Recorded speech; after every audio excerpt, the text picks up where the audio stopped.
Joseph Emmanuel, please to the prayer. Let us all stand. Mag-read kami.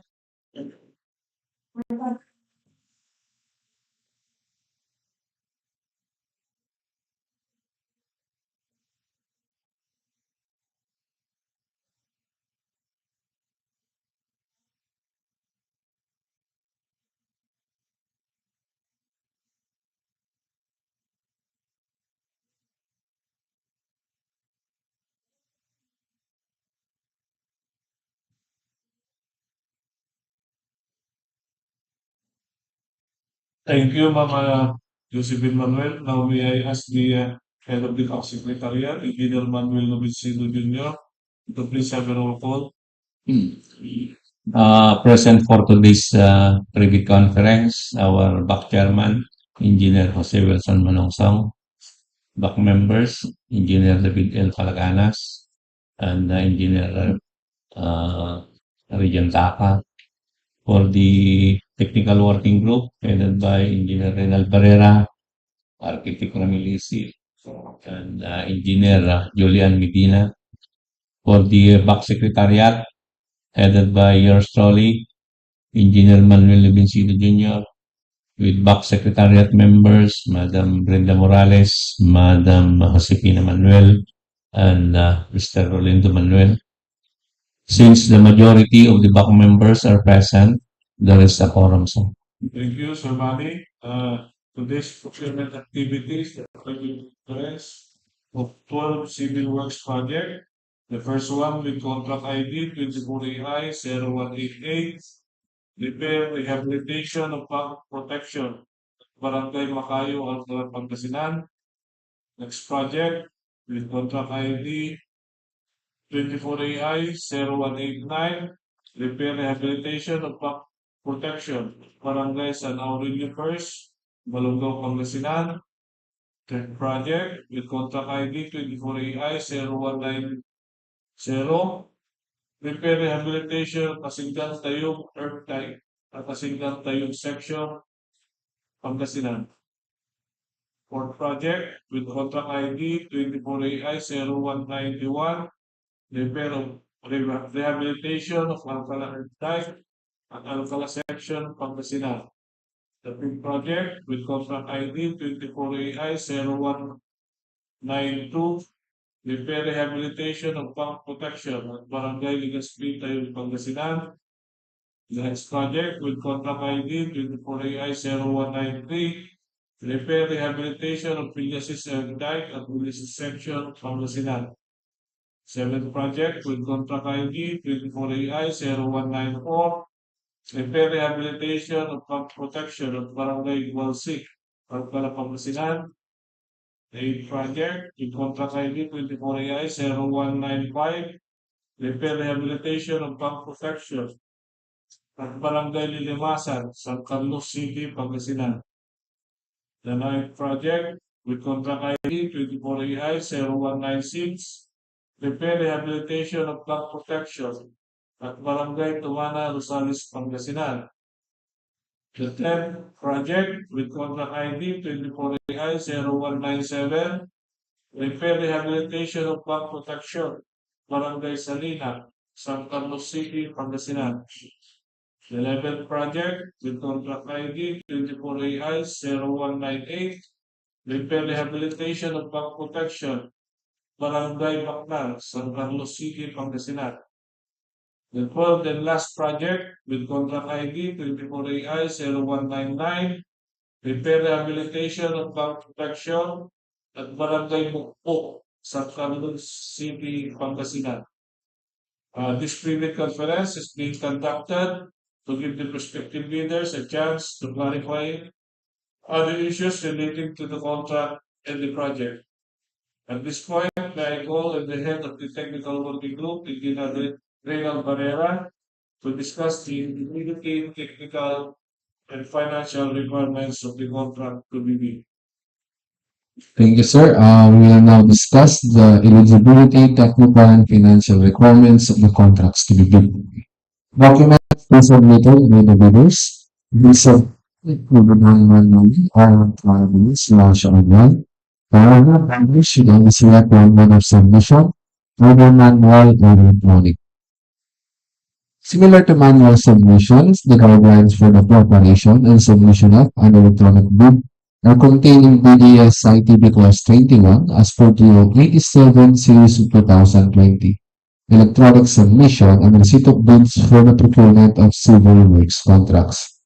All electronic bids must be sent to the email address electronicbids_Pangasinan2 at dpwh.gov.ph. Each bidder should submit one original copy of the first and second components of its bid.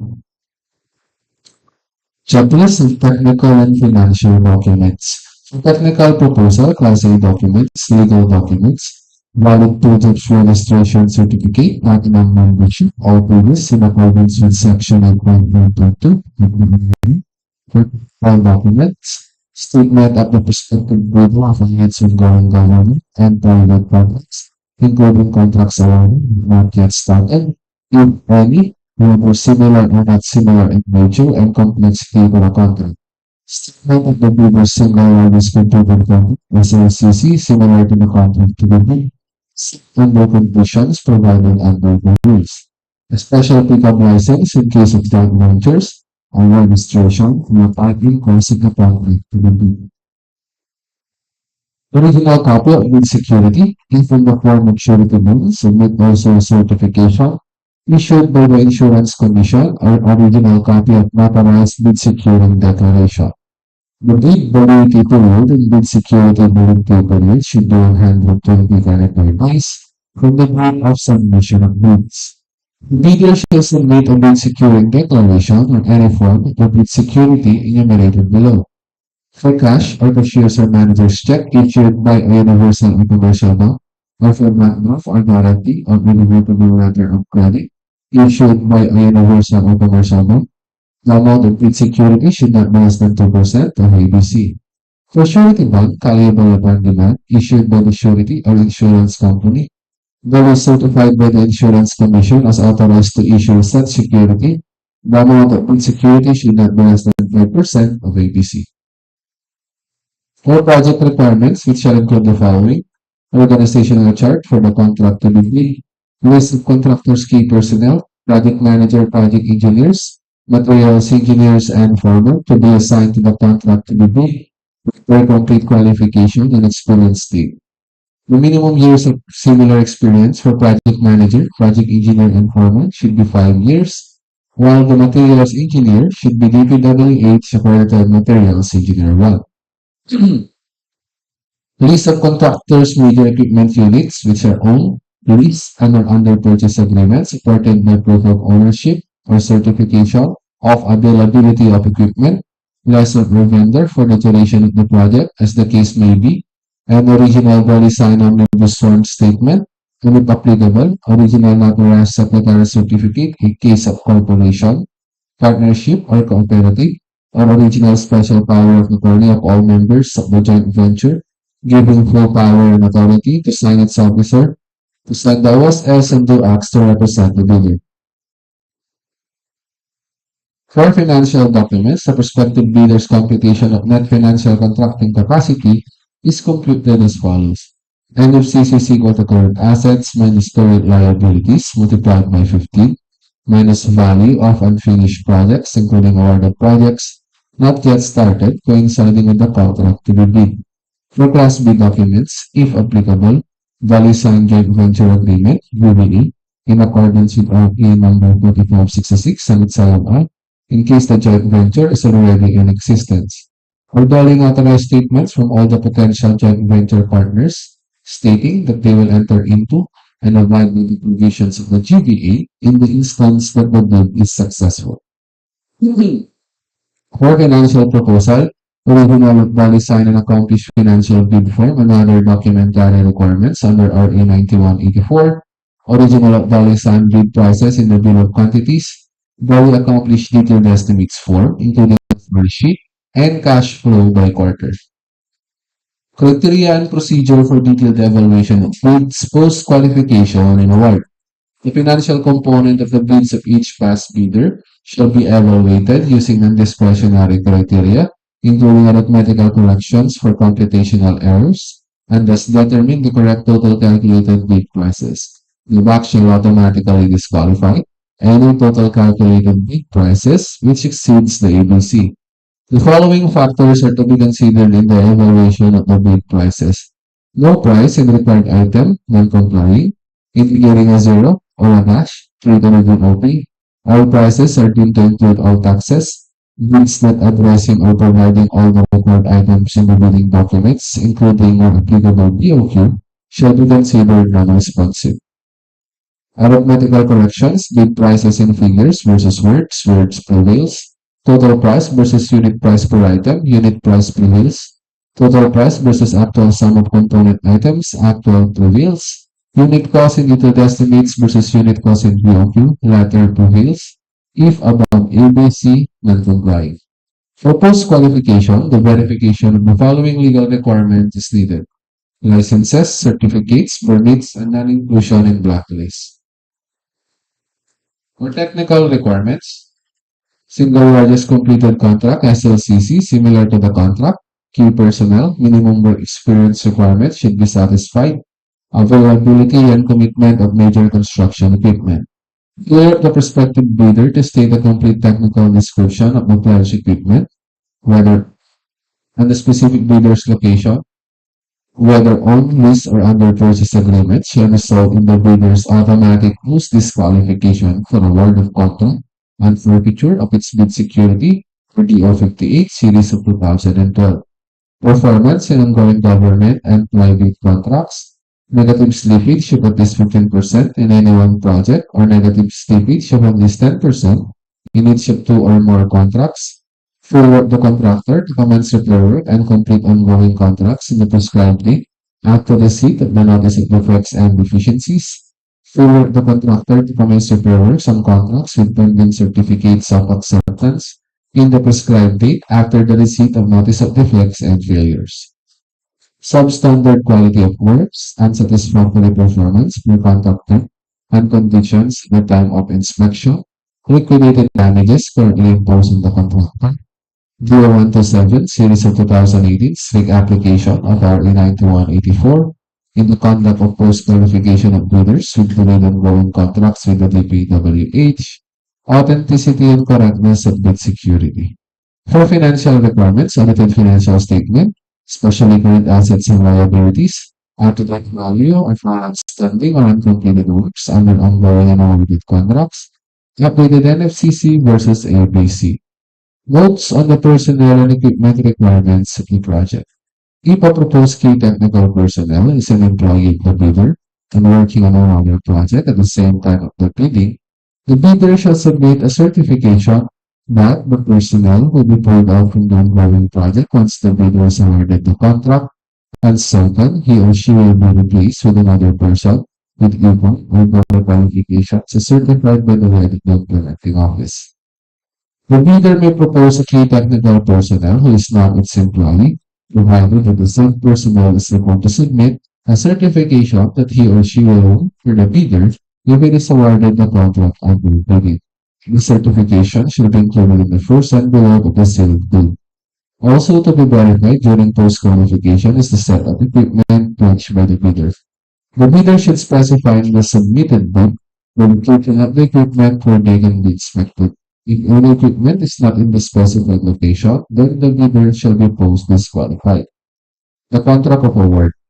Contract should be awarded to the bidder as bid has been determined to be the lowest calculated and responsive bid. As a result of the detailed evaluation and post-qualification conduct. The successful bidder shall be notified through the issuance of the notice of award within the bid validity period and must be confirmed by the successful bidder in writing within 10 days upon receipt thereof in accordance with Section 37.2.2 of the 2016 Revised RR 9184. Common reasons for rejection of bids and eligibility and post-disqualification of bidder. Failure to submit original copy of the surety bond certified by the Insurance Commission, indicating the name of the project, the procuring entity, and name of contractor. Shorter bid validity and bid security validity period. Overlapping of pledged equipment and committed key technical personnel. Failure to Figure to indicate the validity of the funding looking for late submission update. Failure to submit supporting documents, for example, certification of availability of equipment, negative slippage in the ongoing projects, negative 10% or more, or negative 10% in each of two or more projects, unsatisfactory CPES rating, incomplete pages of bid documents, either in technical and financial. For authority of the signatory to sign on behalf of the bidder or single proprietor, signatory should be the owner or proprietor only. For corporation or cooperative, it should be board secretary certificate on board resolution or joint venture resolution or agreement, and for partnership as indicated in the articles of partnership. That's all, sir. Thank you.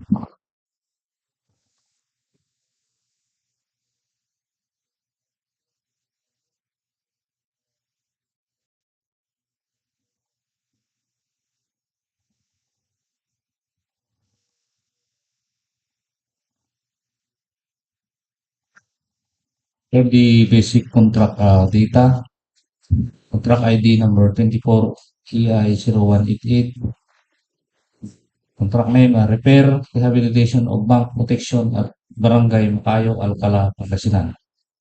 The scope of work, rehabilitation, major repair of flood control structure with a length of 202 linear meters. Pro budget for the contract is 10 million pesos.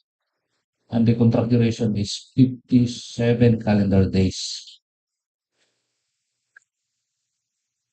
The next project, contract ID number 24 EI0189, contract name, Repair Rehabilitation of Bank Protection at Barangay San Aurelio, First, Balungao, Pangasinan.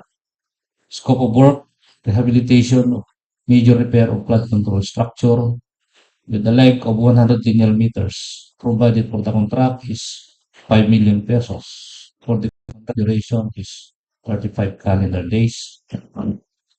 For the next project, contract ID number 24 AI0190. Contract name, Repair Rehabilitation of Asingan-Tayug Earthdike at Asingan-Tayug Section, Pangasinan. Scope of work, rehabilitation of major repair of flood control structure with a length of 326 3,262 linear meters. Approved budget for the contract is 5 million pesos. The contract duration is 35 calendar days. The next project, contract ID number 24 EI 0191, contract name, Repair Rehabilitation of Alcala Earthdike at Alcala Section, Pangasinan. Scope of work, rehabilitation of major repair of flood control structure with a length of 3,262 linear meters. Approved budget for the contract is 5 million pesos. For the contract duration, 35 calendar days. For the next project, contract ID number 24 EI0192, contract name, Repair Rehabilitation of Bank Protection at Barangay Legaspi, Tayug, Pangasinan. For the scope of work, rehabilitation, major repair of flood control structure with a length of 204 linear meters. Provided for the contract is 10 million pesos. And for the contract duration is 57 calendar days. The next project, contract ID number 24 EI0193, contract name, Repair Rehabilitation of Alcala Earthdike at Villasis Section, Pangasinan. Scope of work, rehabilitation of major repair of flood control structure with a length of 2,450 linear meters. Approved budget for the contract is 5 million pesos and for the contract duration is 35 calendar days.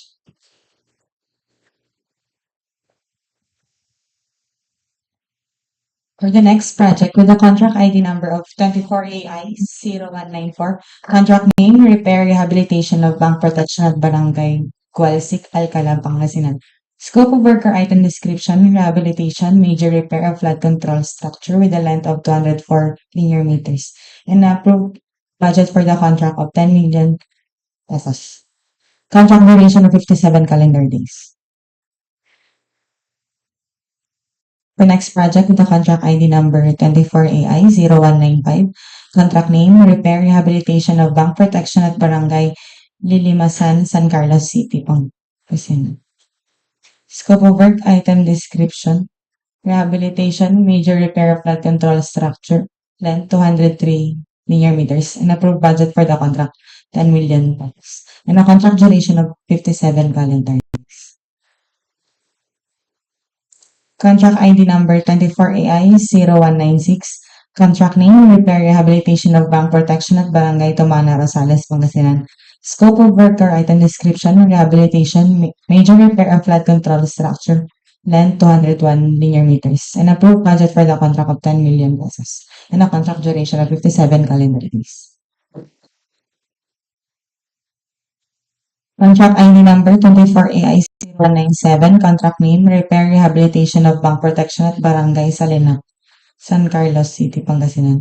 Scope of work or item description, rehabilitation, major repair of flood control structure, length 203 meters, and approved budget for the contract of 10 million pesos, and a contract duration of 57 calendar days. For the next project, with the contract ID number 24AI0198, repair rehabilitation of bank protection at Barangay Bacnar, San Carlos City, Pangasinan. Scope of work or item description, rehabilitation, major repair of flood control structure with a length of 204 linear meters, and approved budget for the contract of 10 million pesos, and a contract duration of 57 calendar days. Contract ID number 24AI0199, contract name, repair rehabilitation of bank protection at Barangay Bokbok, San Carlos City, Pangasinan. Scope of work or item description, rehabilitation, major repair flood control structure with a length of 203 linear meters, approved budget for the contract, 10 million pesos, and a contract duration of 57 calendar days. For the receipt and opening of bids, April 3, 2024, 9:30 a.m. at DPWH Conference Room, Tumana, Rosales, Pangasinan. DPWH e-bid portal, electronic bids, _Pangasinan 3rd at dpwh.gov.ph. YouTube account, www.youtube.com/dpwh Pangasinan 3rd DEO. That's all. Thank you. Thank you for updating experience.